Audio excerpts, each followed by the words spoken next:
Okay. So, hi, I am basically in class 11 currently.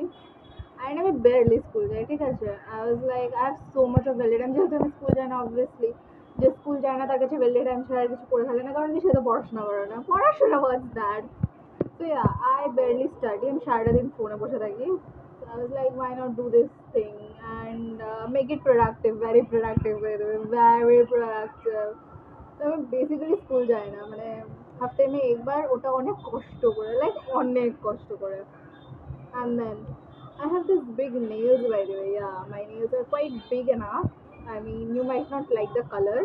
I don't give a shit by the way. So my friends over there, not exactly friends, classmates, ভীষণ বাজে লাগে যাই হোক আমার কিছুটা classmate বলে যে how do I eat like nails দিয়ে how do I eat and I love to wear nail pins and they're like how do I eat bitch you get spoon in the market like spoon চামচ বললে ওরা বলে কোথা থেকে foreign থেকে চলে এসছে ভাই স্পুনটা লিটারাল ইউজের জন্য লাইক ইউজের জন্য লাইক লিটারাল ইউজের জন্য like where's your brain like where's your actual brain I'm like I give